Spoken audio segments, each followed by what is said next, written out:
안녕하세요. 피지오프입니다. 네, 이번 영상에서는 골반 적응과 복횡근이라는 주제로 영상을 준비해 봤습니다.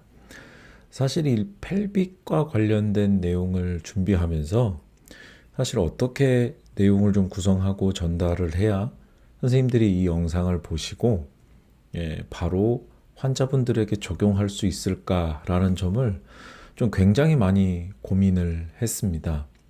그래서 어떤 이론적인 개괄적인 어떤 개념도 중요하지만 그에 맞게 우리가 임상에서 어떻게 환자들에게 이거를 그대로 이론에 맞게 구현할 수 있는가 하는 점도 굉장히 중요한 부분이라서 오늘 그래서 그러한 좀 고심을 한 흔적들이 남아있는 영상이 되겠습니다. 펠빅 플로어 그리고 트랜스버스 업도미니스에 관한 부분을 설명을 하면서 이제 펠빅 플로어와 관련된 부분을 조금 이제 설명을 드리겠습니다. 지금 보시는 것처럼 이 부분이 이제 골반 죄송해요.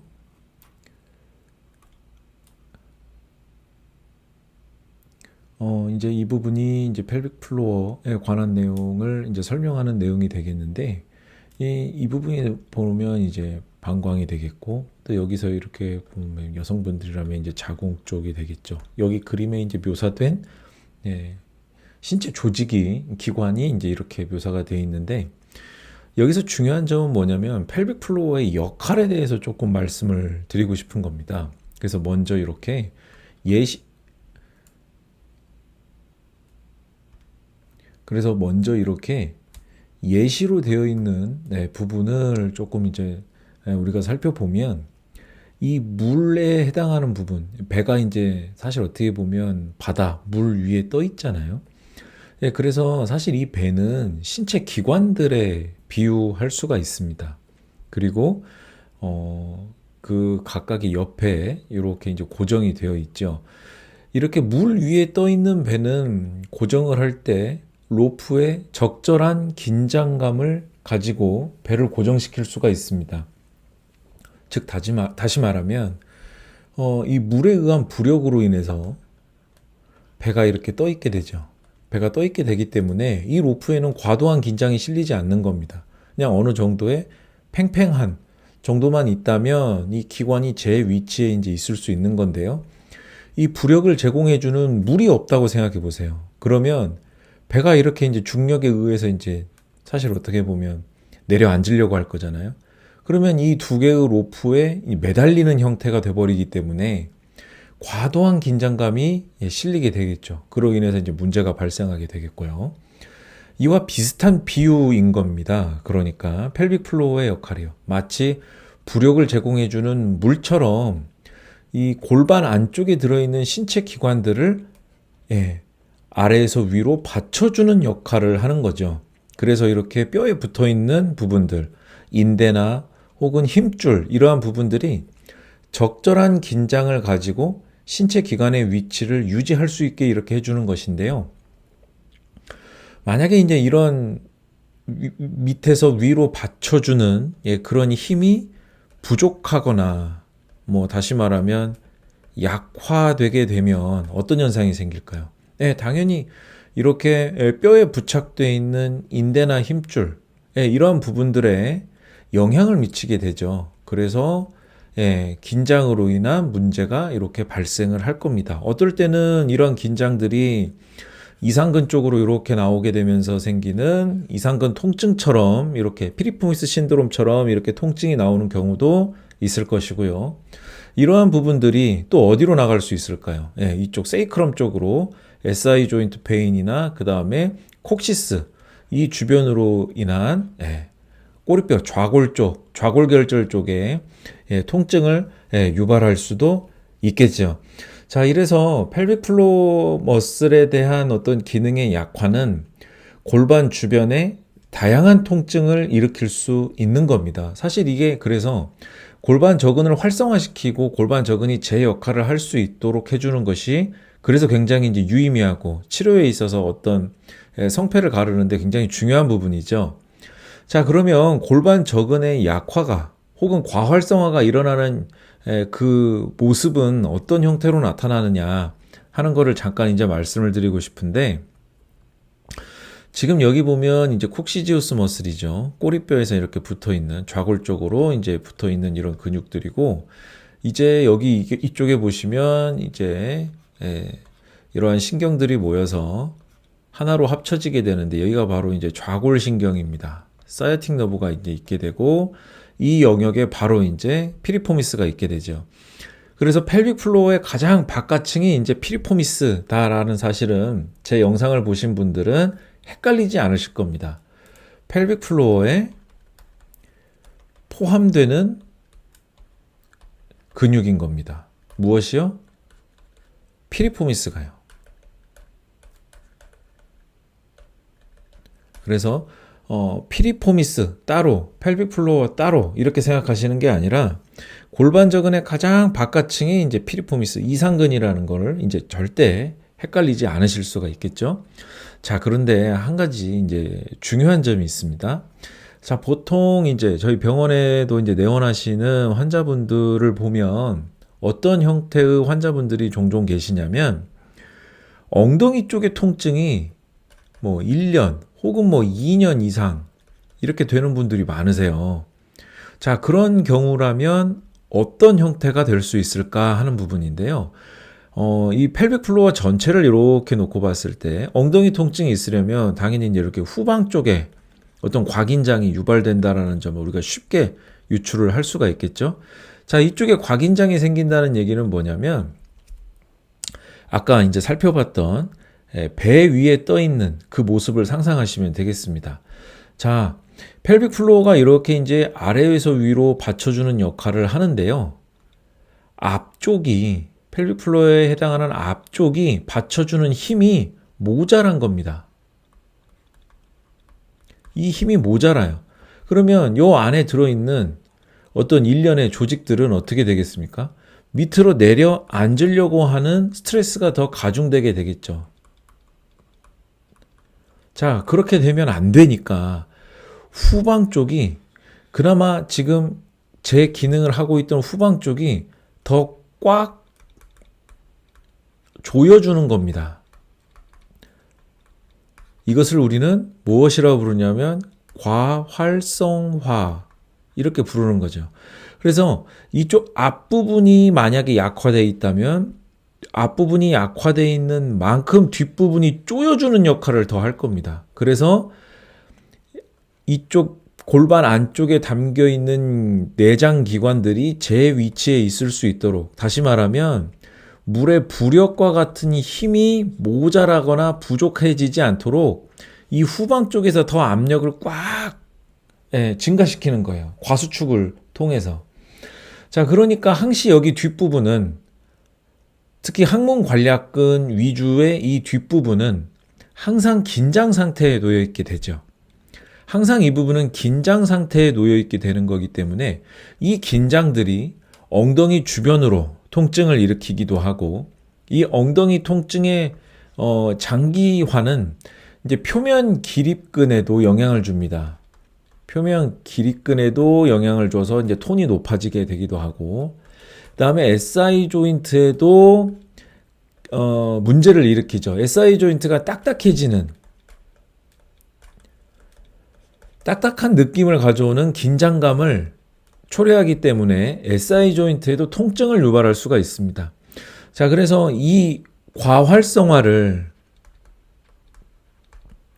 해소하는 게 사실 어떻게 보면 1년 이상 혹은 2년 이렇게 지속된 엉덩이 통증을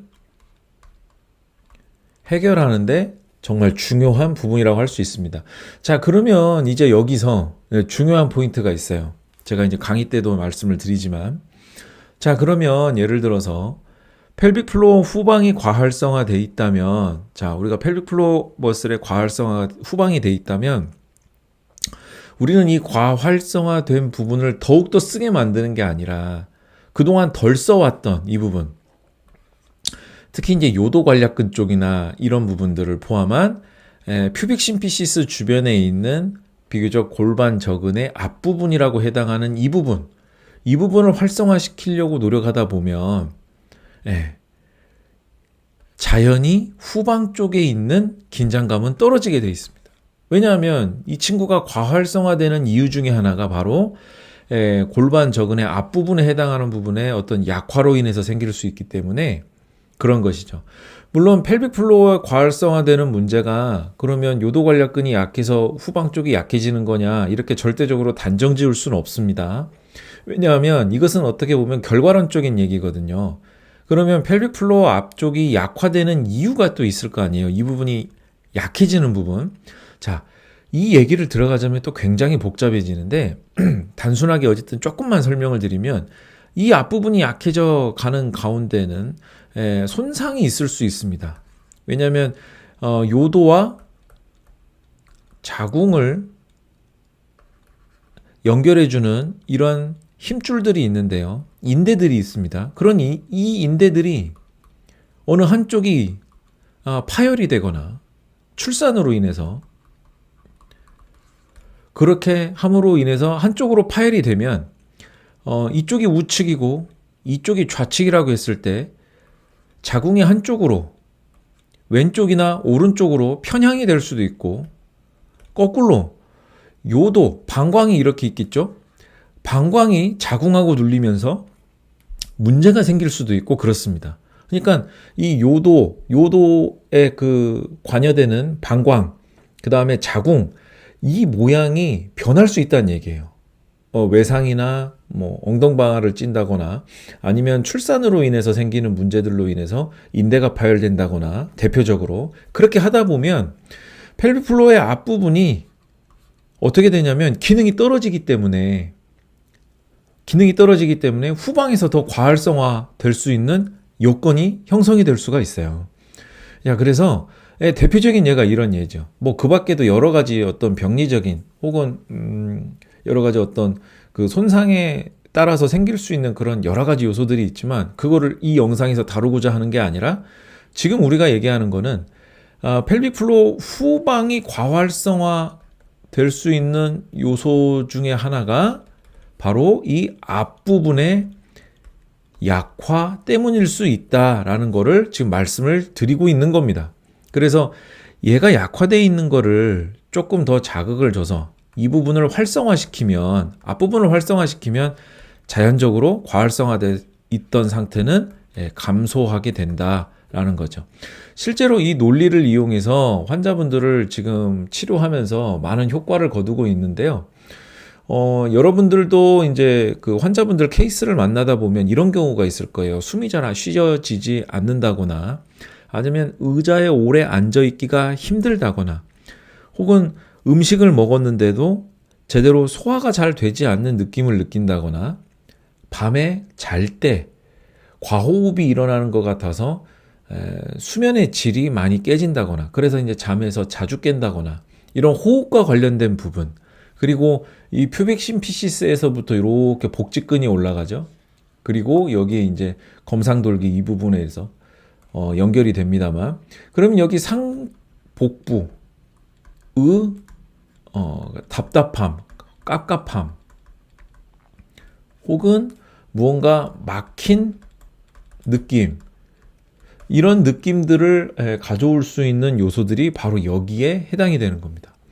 자, 그래서 얘의 과활성화는 복강 내압을 억지로 유지하는 억지스러운 상황을 만들게 되고 이러한 억지스러운 상황은 여기 위에 있게 되는 호흡을 할 때 올라갔다가 또 내려갔다가 또 올라갔다가 하는 횡격막의 리듬과 충돌을 할 수가 있고 자 그러면서 항시 상복부의 과긴장 상태를 맞게 되는 그러한 복합적인 상황들 자 이런 상황을 갖고 계신다면 환자분이 이런 상황을 갖고 계신다면 여러분들이 치료하는데 가장 우선적으로 잡아야 될 부분은 어디냐면 바로 골반저근의 앞부분 여기를 활성화 시키시는 겁니다. 자 그래서 만약에요 예를 들어서 우리가 골반저근을 활성화시키기 위해서 여러분들이 관략근을 수축했다 조였다 한다고 하면 이제는 반드시 기억해야 할 것이 어느 부위의 통증인가? 이 질문이 반드시 중요한 겁니다. 이 질문이 중요한 이유는 엉덩이가 오래 아팠어요. 수년간, 혹은 뭐 아까 말씀드린 것처럼 1, 2년간 엉덩이 통증이다 라고 하면 항문관략근을 수축하는 방법은 절대로 쓰시면 안 되는 거죠. 왜냐하면 이미 과활성화되어 있는 상태인데 얘를 더 수축이완을 시킨다는 것은 오히려 더 자극을 주는 것이거든요. 그렇기 때문에 항상 우리는 이제 무엇을 할 거냐면 소변 참기와 같은 요도관략근을 수축하는 방법을 사용을 할 겁니다. 자, 그래서 요도관략근 쪽을 이제 수축할 수 있는 방법이 이제 꼬리 말기라는 방법이 있습니다. 이게 사실 참 유용한 방법이거든요. 펠빅을 과도하게 이렇게 포스테리어 로테이션 시키는 거는 아닙니다만 이제 포스테리어 로테이션에 대한 동작을 우리가 하려고 하다 보면 자연스럽게 퓨빅 심피시스 그 주변으로 이제 힘이 몰리게 되거든요. 이때 자연스럽게 요도관략근에도 힘이 들어가지게 되고, 자, 그러면서 여기 있는 트랜스버스 업도미니스도 자연스럽게 수축이 일어납니다. 자, 그러면 이 방법은 어떻게 하는 것인지 이제 영상으로 준비했는데 한번 보시죠. 자, 이번에는 골반을 제가 이렇게 살짝 밀어 올릴 거예요. 자, 이 정도. 자, 제가 이제 손을 놓을 겁니다. 그대로 유지하세요. 제가 손 놓을 거예요. 골반 그대로 유지하세요. 자, 7초간 유지. 하나, 둘, 셋, 넷, 다섯, 여섯, 일곱, 힘 빼고. 자, 한 번 더. 자, 이 방향으로 살짝 이렇게 제가 밀어 올려줍니다.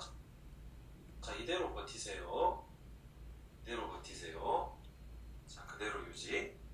하나, 둘, 셋, 넷, 다섯, 여섯, 일곱, 힘 빼고. 네. 보신 것처럼 이렇게 치료사가 살짝 ASIS를 잡고 후방으로 살짝 로테이션을 시키고 그대로 버티라고만 하면 됩니다. 자, 이렇게 할 때 초음파로는 어떤 현상이 생기는지도 한번 보시죠. 모니터를 살짝 포스테리어 틸트 방향으로 살짝 움직인다 생각하고, 자, 그대로 유지한 상태에서 힘 빼고. 자, 한번 보세요. 자, 다시.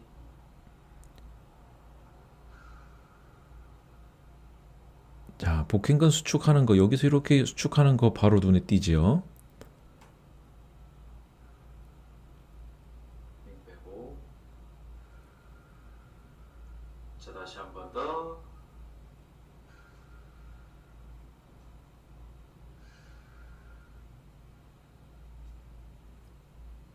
힘 빼고. 보시면 방금의 초음파 수축에서도 좀 유의미하게 보실 수가 있는데 여기서 중요한 것은 뭐냐면 이게 외복사근이거든요. 외복사근이 과도하게 수축하지 않으면서, 그러니까 외복사근은 최소한의 수축을 할 뿐입니다. 지금 여기서 꼬리말기 동작을 하게 될 때 주로 내복사근과 복행근, 자, 이 부분 내복사근과 복행근이 이제 코어라고 우리가 부르잖아요. 이 코어 중심의 수축을 가져갈 수가 있다라는 거예요. 그러니까 이 꼬리말기 동작을 정말 여러분들이 디테일하게 해주실 수 있으면 어떤 현상, 어떻게 촉지하실 수 있냐면 ASIS 바로 윗부분에서 뭔가 톡 하고 올라오는 느낌이 납니다. 그러면서 환자분에게 물어보실 수 있어요. 여기 퓨빅 심피시스 여기 중심으로 아랫배 쪽에 우리 치골결합 쪽에 힘이 좀 모이는 게 느껴지세요? 가볍게 힘이 모여지는 게 느껴지세요? 라고 물어보시면서 동시에 치료사는 여기에 손을 딱 촉지하고 환자의 배에서 뭔가 톡 건드는 느낌이 있는지 이거를 촉지하시면 돼요. 자, 여기 영상에서도 보셨지만 지금 치료사가 제가 영상으로 보여드리기 위해서 이제 손을 이렇게 띄었는데 지금 보면 손을 이렇게 얹고 있지 않습니까? 그러면 이 내복사근이나 복행근 이 두 가지가 이제 수축하는 힘을 이 손바닥 힘으로 느끼시는 거예요. 특히 이제 손바닥 그 느낌으로 느끼게 될 때 지금 이 부분이 이제 엄지손가락이잖아요.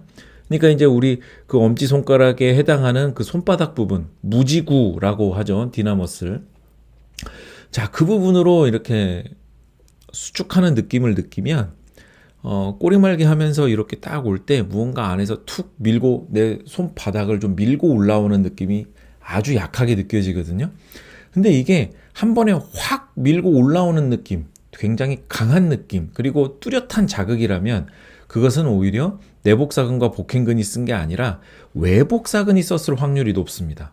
질적으로 그렇게 분명하게 차이가 납니다. 그러니까 여러분들이 초음파가 없다 할지라도 이 방법을 통해서 꼬리말기 방법을 통해서 이제 요도관략근에 제대로 힘이 들어가고 있고 그와 동시에 복행근도 같이 따라서 수축을 해주는구나 라는 확신을 갖고 치료하실 수 있어요. 자, 그런데 한 가지 여기서 여러분들이 꼭 참고적으로 참고하셔야 될 사항은 꼬리말기를 처음 실시했다고 그래서 그러니까 1회 뭐 2회 뭐 이런 식으로 우리가 여러 번 할 거 아니에요? 그러면 처음부터 복행근의 느낌이 느껴지지 않습니다. 처음부터 느껴지는 게 아니에요. 뭐 2번, 3번, 4번 몇 번 시동을 걸어야 그때 복부에서 뭔가 싹 밀고 올라오는 느낌이 느껴지는 것이지 ASIS를 포스테리어 방향으로 딱 가져가고 환자가 딱 버팀과 동시에 복행근이 딱 밀고 나오냐? 그게 아닙니다. 몇 번, 한 2번, 3번은 기본적으로 시동을 걸어줘야 그때서 시동이 걸려요. 그러니까 한 번에 뭔가 성공했다는 느낌이 들면 그건 오히려 외복사근의 주된 수축이 될 수 있어요. 그러니까 느낌의 차이, 그 다음에 타이밍의 차이를 잘 기억해 주시기 바랍니다. 자, 그 다음에는 이제 요도관략근을 직접적으로 수축하는 방법입니다. 자, 이 방법 영상으로 한번 보시죠. 자, 먼저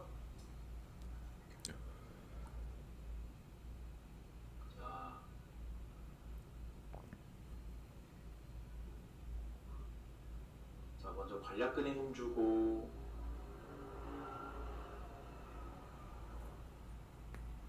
호흡해 봅시다.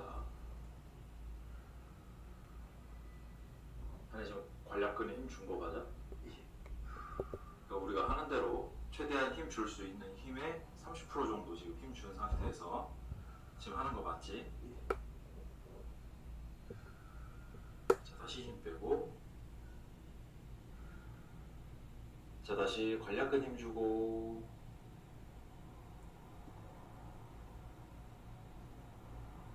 다시 힘 빼고, 지금 처음엔 시동이 안 걸리죠, 역시. 다시 관략근 힘 주고, 잘 보십시오. 몇 번 한 다음에야 이렇게 시동이 걸립니다. 다시 힘 빼고, 자, 다시 관략근 힘 주고,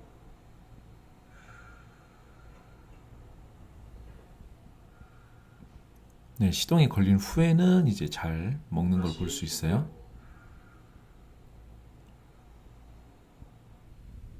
네, 보신 것처럼 여기서도 우리가 이제 촉진을 할 수가 있습니다. 어떻게 촉진을 하냐면 관략근에 힘을 주라고 했을 때요. 지금 보시면 자, 이렇게 끌려가죠. 복행근이 여기 위치에서 이렇게 끌려갑니다. 자, 이때도 보면 외복사근의 활성도는 높지 않아요. 외복사근의 활성도는 높지 않습니다. 자, 그러나 벌크는 이제 어느 정도 긴장을 하고 있기 때문에 수축이 아예 없는 게 아니에요.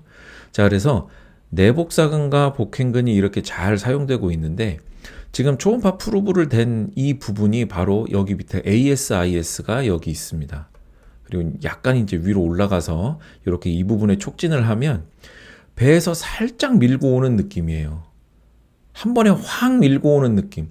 그러니까 내 복압으로 인해서 뭔가 확 밀고 올라오는 느낌이 강한 느낌이라면 그 종류가 그것은 외복사근이 오히려 과도하게 써버린 것이다.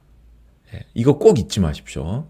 자, 내복사근과 복행근이 쓰는 힘은 살짝 밀고 올라오는 느낌입니다. 질감이 완전히 달라요. 자, 그래서 이렇게 두 가지를 지금 설명을 드렸습니다. 앞서 설명드렸던 것은 이제 꼬리말기 방법이었고, 그리고 두 번째는 직접적으로 요도관략근을 수축 이완을 통해서 복행근을 활성화시키는 방법이었습니다. 자, 그래서 이제 이 방법에서 이제 중요한 것은 뭐냐면요.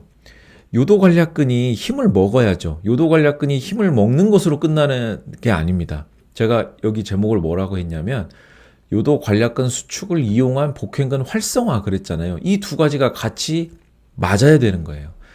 그러니까 요도관략근이 수축할 때 복행근이 먹지 않으면 후방에 있는 골반저근이 이완이 되는 게 어렵습니다. 왜냐하면 복행근하고 리듬이 맞지 않으면 얘는 힘을 뺄 준비가 안 됐다고 판단을 하는 거예요. 비유적으로 말해서. 그런데 요도관략근이 수축을 하게 될 때 복행근의 참여가 아주 자연스럽고 리드미컬하게 같이 타이밍이 맞다면 이제 나 후방 쪽은 일을 좀 덜 해도 되겠네. 그때서 이제 톤이 이렇게 떨어집니다. 그래서 요도관략근 수축을 하는 거의 목적이 아니라 요도관략근과 복행근의 활성화, 요도관략근의 수축과 복행근의 활성화가 거의 리드미컬하게 타이밍이 맞아야 되는 게 이 치료 방법의 가장 키포인트인 것이요.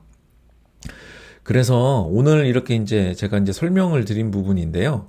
네, 이렇게 보신 것처럼 환자분이 엉덩이 통증이 오랫동안 있는 분이라면 관략근의 앞부분을 통해서 요도관략근 쪽을 통해서 우리가 그 부분을 해결할 수가 있고 골반 저근이라는 거는 이렇게 앞부분과 여기를 이렇게 가운데로 이렇게 나눴을 때 여기를 후방 부분, 여기를 전방 부분 이렇게 비유적으로 말한다면 전방과 후방이 골고루 균형 있게 사용이 되어야 이렇게 물에 떠 있는 것 같은 부력이 형성된다. 비유적인 부력이. 그렇지 않고 이쪽만 곽인장되고 이쪽은 상대적으로 덜 쓰이게 된다면 불균형이 초래되면서 과활성화된 부분의 영역에서 통증이 발생할 수 있다라는 것도 꼭 알아두시기 바랍니다. 자, 이렇게 해서요. 오늘 펠빅 플로어와 그 다음에 트랜스버스 업도미니스에 대해서 좀 설명을 드렸는데요. 어떻게 좀 쉽게 이해가 되셨습니까? 그리고 이 꼬리말기 방법과 그 다음에 요도관략근을 직접 수축하는 방법 정말 유용한 방법이니까 한번 환자분에게 꼭 적용해 보시기 바랍니다. 적용해 보시면 톤 다운되는 느낌을 느끼실 거고 엉덩이 통증이 조금씩 점진적으로 줄어드는 느낌 받게 될 겁니다. 그러니까 이 부분 꼭 참고하셔서 선생님들의 치료에 꼭 적용해 보시면 좋겠습니다. 그리고 이전과 관련해서 혹시 궁금한 점이 있으시다면 또 이 영상에 댓글 남겨주시면 또 제가 아는 범위 내에서 답글을 또 드리도록 하겠습니다. 네, 시청해주신 선생님들 감사드립니다.